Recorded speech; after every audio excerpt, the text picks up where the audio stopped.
Good morning again. Anybody celebrate Halloween yesterday? It's one of my favorites, so I wanted to share with you. When I was a little kid, my parents loved scary movies. And you know, the scary movies in those days were not guys with ski masks or masks and, you know, chainsaws. No, they were Betty Davis, you know, they were just like a hint at horror, you know.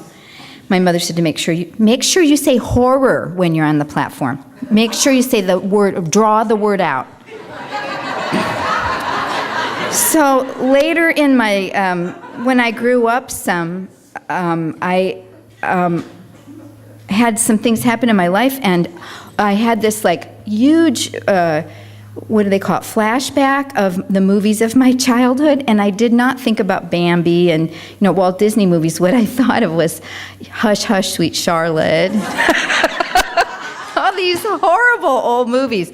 And we used to go to the drive-in when I was a little kid in the pajamas, you know, and sit in the car and watch all these horribly scary movies. So, in honor of Halloween, things we have learned from horror films.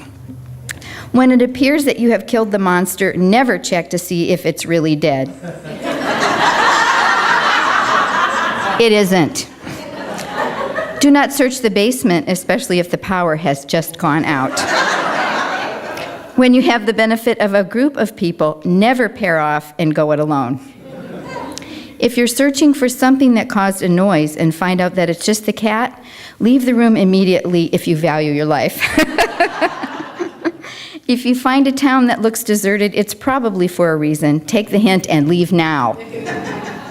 Don't fool with recombinant DNA technology unless you're sure you know what you're doing. Even then, don't do it. And finally, if you're running from a monster, expect to trip or fall down at least twice, more if you are a female. Even though you may be faster than the monster, you can be sure that it will catch up with you. I really love Halloween. Every year it's a little bit different.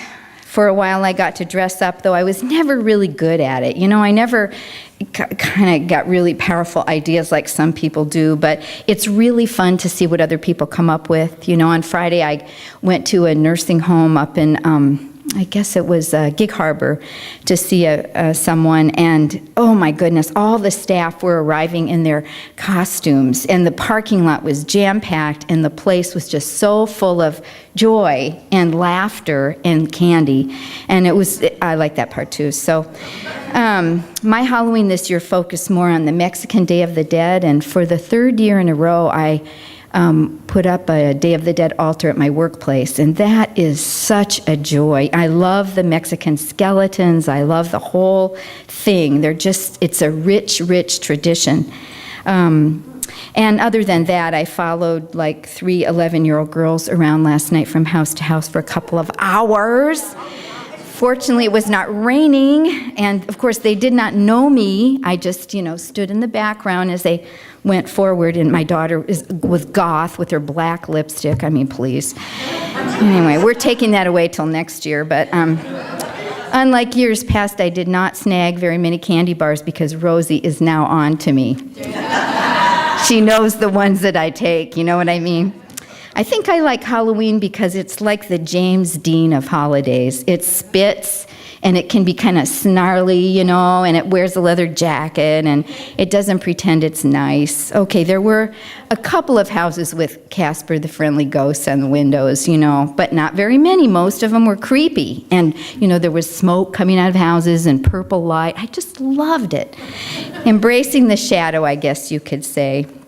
Michael Beckwith, the author of the book that we've been learning from for the past few weeks, has an appreciation for the shadow as well, if we can call it that. What he calls it in this chapter, in the chapters 8 through 10, I think, is creative maladjustment. And what he's talking about is the inclination to break away from convention, a concept that is not unfamiliar to Unity people.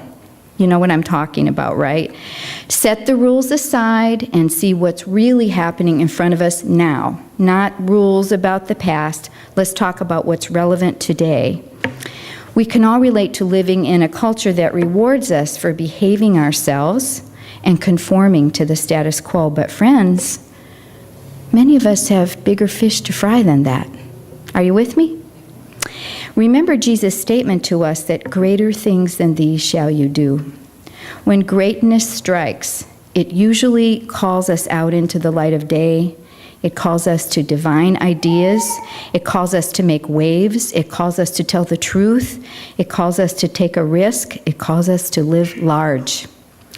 But the call to jump outside the box is not a call for the ego. As we grow spiritually, we are no longer operating from our ego-defined personality. It's not all about me. It's not all about me. Rather, we are cultivating character which is centered in the soul. We do the work we are called to do not for ourselves alone, but for the good of our communities, for a wider circle than mine. Instead of operating from a reactive mind, we respond confidently and thoughtfully and with an intention that we be of service. We're grounded. We use the gifts we've come to know as ours, and we use them in service for the world. Well, this call often shows up like a hunger, like a scrappiness, like a discontentedness. And we can get edgy, and we can get angry. I'm sure none of you have ever been there, but I have been there a lot of times, and I won't ask you to raise your hands. But sometimes something like this calls our name, and it may be that it will not let us rest, and it won't let us live a vanilla or bland or mediocre life. A few weeks ago, in a meeting with my spiritual director, I brought something into the conversation. It was bothering me, and I felt like this thing that was on my mind, I just really needed to let it go, but I couldn't. It was just gnawing at me. And furthermore, I really wanted to fit in this particular situation, just join the group. And she said this, you are never going to get away with that. First of all, you are bothered by an injustice, so maybe there is something for you to do with that injustice and not just pass it off. That's not your constitution. And then she said, you will not be happy fitting in. So there's a whole group of us that may have had that experience. Have any ever had a time in your life when you just felt like, I'm just not engaging in the gear that's in front of me?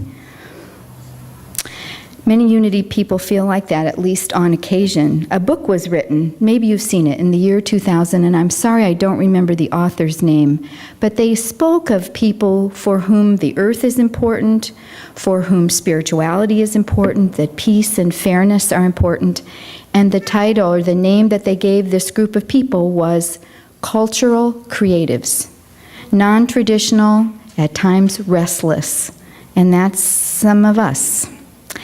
It's important to listen to this kind of call from God, friends, because God, as you know, does not give up. If we don't listen right away, God keeps calling. If we try to hide, God doesn't leave us alone. It's like the pearl of great price that Jesus talked about, that we would give up everything we have to own. We give up the comfort of fitting in to have a life of integrity.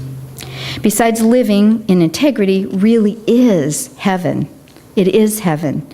Integrity is being the same person inside and out, wherever you are. So when you're living in integrity, you're always the same. There's no drama. There's no worrying about your lines. Did I say that to this person and that to that person? So our energy goes somewhere else besides living a role on a stage. It just goes into being who we're supposed to be, which is our true selves. Your energy is reserved for work that you are excited to do. How about that? Excitement. So maybe that's another aspect of heaven. Whatever you're doing, wherever you are, whether you're in a garden planting a shrub or you're in a hammock taking a nap, it's exactly what you want to do and feel led to do and feel energized to do. How about that? You know what I know? I know you know this too. When you go hear somebody play music or you listen to somebody speak, the thing that you look for more than anything else might not even be what they say, but how they say it, right? And how they sing it and how they dance it. It's the life force that you're looking for. You're looking for aliveness,